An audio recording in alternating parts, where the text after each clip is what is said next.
بسم الله الرحمن الرحيم. اللهم لك الحمد كما ينبغي لجلال وجهك وعظيم سلطانك. اللهم لك الحمد حتى ترضى، ولك الحمد إذا رضيت، ولك الحمد بعد الرضا. اللهم يا رب صل وسلم على حبيبنا محمد صلى الله عليه وعلى آله وسلم تسليما كثيرا. صلي وسلم على الحبيب محمد صلى الله عليه وعلى آله وسلم. رب اشرح لي صدري ويسر لي أمري واحلل عقدة من لساني يفقه قولي. السلام عليكم ورحمة الله وبركاته. Que la paix d'Allah subhanahu wa ta'ala, sa miséricorde et ses bénédictions soient sur vous, mes frères et sœurs partout dans le monde. Bonjour mes frères et sœurs en l'humanité. Aujourd'hui, quel bonheur d'être en présence de Oumama et de sa sœur Salama, les deux prunelles de mon cœur et de mes yeux. Elles sont là devant moi, en train d'apprendre peut-être, Inch'Allah, pour commencer à m'aider dans les enregistrements de ces vidéos. Donc mes prunelles de mon cœur et de mes yeux sont là en train de faire des sourires innocents. Elles ont toutes les deux 9 ans, c'est ça? 9 ans, alhamdulillah. Qu'Allah les guide. Donc cette vidéo, Inch'Allah, sera consacrée à quelques conseils que je donnerai à mes prunelles de mon cœur et de mes yeux, mes petites à moi que j'aime beaucoup, et je porte le surnom Abu Oumama en relation avec Oumama, et Abu Salama aussi, pourquoi pas, Inch'Allah, Abu Oumama et Abu Salama, qu'Allah les guide toutes les deux. Jazakumullahu khairan. Donc c'est moi qui ai choisi ces deux jolis prénoms pour elles. Alhamdulillah, alhamdulillah, alhamdulillah. Donc les conseils que je donnerai à mes petites à moi, Allah yadihum wa yaslahum, c'est qu'elles doivent savoir que cette vie, Allah subhanahu wa ta'ala a voulu par sa sagesse extrême créer les djinns et les ins pour une unique raison. Oumama et Salama, écoutez-moi bien avec votre cœur et avec votre cerveau. Plus vous allez grandir, Inch'Allah, plus vous allez commencer à comprendre le sens de ce que j'essaye de vous dire à toutes les deux et de dire à mes frères et sœurs partout dans le monde. Allah subhanahu wa ta'ala nous a créés pour l'adorer.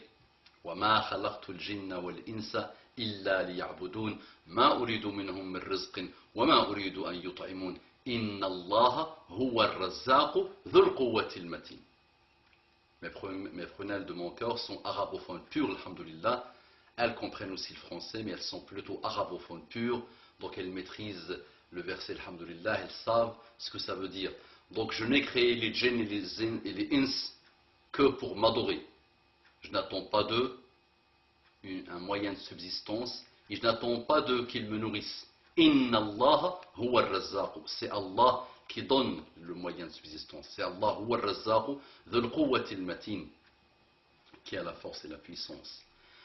Donc beaucoup d'humains tout au long de l'histoire humaine depuis Adam et malheureusement jusqu'à la fin des temps, beaucoup d'humains ne veulent pas malheureusement se soumettre à Allah subhanahu wa ta'ala et adorer Allah subhanahu wa ta'ala.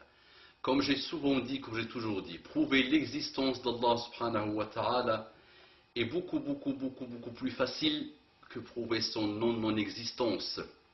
Donc Allah subhanahu wa ta'ala et mes petites nous demandent de l'adorer. Donc l'adoration d'Allah subhanahu wa ta'ala prend différentes formes. Allah l'unique, on se prosterne devant Allah subhanahu wa ta'ala, on fait la prière Allah subhanahu wa ta'ala, on fait le bien, on attend l'ajr d'Allah subhanahu wa ta'ala, on se comporte bien avec les humains, on attend la récompense d'Allah subhanahu wa ta'ala, on essaye de propager le bien autour de nous, pour qui? Pour Allah subhanahu wa ta'ala, gloire à lui. Tout acte qu'on fait, toute chose est pour Allah subhanahu wa ta'ala. On lui associe personne. On n'associe pas à Allah subhanahu wa ta'ala des idoles, quelle que soit leur forme. On n'associe pas à Allah subhanahu wa ta'ala l'amour extrême d'un pays ou l'amour extrême d'un humain. ou l'amour extrême de quoi que ce soit. Allah subhanahu wa ta'ala, on ne lui associe rien parce qu'Allah subhanahu wa ta'ala peut tout pardonner, mais il ne pardonne pas l'association. Allah subhanahu wa ta'ala, le créateur de l'univers, on lui doit une obéissance totale. Et Allah subhanahu wa ta'ala nous aime. Allah subhanahu wa ta'ala nous a envoyé des prophètes. Il ne nous a pas laissés comme ça, tout seul. Le créateur n'a pas laissé la créature comme ça, déboussolée. Il lui a envoyé des prophètes et des prophètes tout au long de son histoire. Depuis Adam jusqu'à Muhammad sallallahu alayhi wa sallam. Le dernier des prophètes, c'est Muhammad sallallahu alayhi wa sallam. Il nous a envoyé des prophètes pour nous réveiller de notre dormance, pour nous rappeler au chemin, le sirat al-mustaqim, le chemin droit d'Allah subhanahu wa ta'ala. Il nous a envoyé des livres, et le dernier des livres s'appelle le Coran, le seul qui existe jusqu'à aujourd'hui, depuis 1400 et quelques années. C'est le Coran, preuve par lui-même de l'existence d'Allah subhanahu wa ta'ala. Celui qui a le moindre doute, celui qui commence à se poser des questions existentielles, il n'a à faire que ouvrir le Coran et lire le Coran avec sincérité. Il va voir que c'est un livre qui ne peut pas venir. Il est impossible, quasi impossible, dit impossible 10 milliards et des milliards de fois, que ce livre vienne, ou que ce soit fondé, que ce soit fait, que ce soit inventé par un humain. D'accord? Chaque prophète a eu des miracles, mais ces miracles sont passés avec la mort du prophète. On ne peut pas appeler Jésus aujourd'hui pour qu'il fasse renaître un mort, ou pour qu'il guérisse un abras, ou pour qu'il guérisse un aveugle, suite à l'autorisation d'Allah subhanahu wa ta'ala par bi'idhnillah. On ne peut pas appeler Moussa aujourd'hui, les miracles de Moussa sont partis avec la mort de Moussa alayhi salam. Isa n'est pas encore mort, mais Moïse est mort.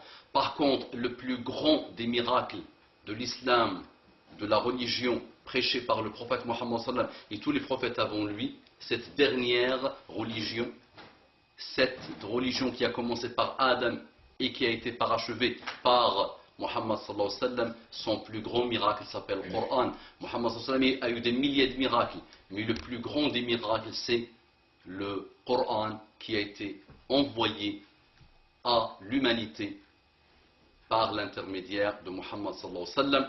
Donc mes petites, n'oubliez jamais ces paroles, n'oubliez jamais ces conseils. Rappelez-vous d'Allah subhanahu wa ta'ala dans chaque comportement. Muraqabatullahi fi jami'il a'mal, c'est ça.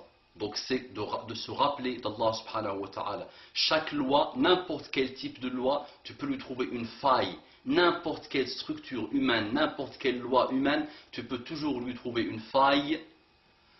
Par contre, les lois d'Allah subhanahu wa ta'ala, tu ne peux pas, si tu as la crainte d'Allah subhanahu wa ta'ala, si tu as la piété, quand tu sais qu'il te voit, qu'il voit ta pensée, que c'est lui qui t'a créé, c'est le Seigneur des mondes, quel que soit le niveau de ta pensée, il ne peut pas atteindre, il est rien par rapport à la puissance d'Allah subhanahu wa ta'ala, par rapport à la sagesse d'Allah subhanahu wa ta'ala. Donc tu ne peux pas, si tu as la crainte d'Allah subhanahu wa ta'ala, essayer de trouver une faille aux lois d'Allah subhanahu wa ta'ala. Nous sommes, c'est vrai, des humains, mais petites, nous ne sommes pas des shayatines et nous ne sommes pas des anges, nous sommes des humains.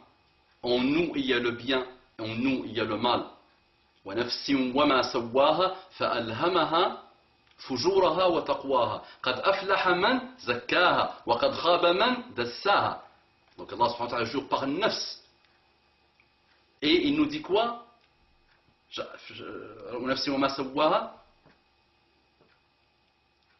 Donc il a mis en elle le mal et il a mis en elle le bien. Et il dit قد أفلح من زكاها, réussira celui qui fait grandir le bien en lui. وقد خاب من دساها, échouera celui qui laisse libre cours au mal en lui. D'accord? Donc, à nous, Inch'Allah, pendant toute notre vie, qu'elle dure 10 ans, qu'elle dure 20 ans, qu'elle dure 70 ans, qu'elle dure 100, à nous d'essayer toujours d'augmenter le bien en nous, de ne pas être injuste, de propager le bien, d'aimer les autres, d'aimer le bien pour les autres, d'aimer pour les autres ce qu'on aime pour nous-mêmes. Tout ça, c'est les recommandations de la religion d'Allah subhanahu wa ta'ala. Qu'Allah nous guide, qu'Allah guide par nous اللهم أخلص نياتنا، اللهم أخلص ألسنتنا، اللهم أخلص قلوبنا، اللهم اجعلنا ممن يستمعون القول فيتبعون أحسنه، اللهم ردنا إليك ردا جميلا. أقول قولي هذا وأستغفر الله لي ولكم فاستغفروه إنه كان غفارا رحيما. اللهم صل وسلم على حبيبنا محمد صلى الله عليه وعلى آله وسلم تسليما كثيرا. Propagez cette vidéo. بارك الله فيكم.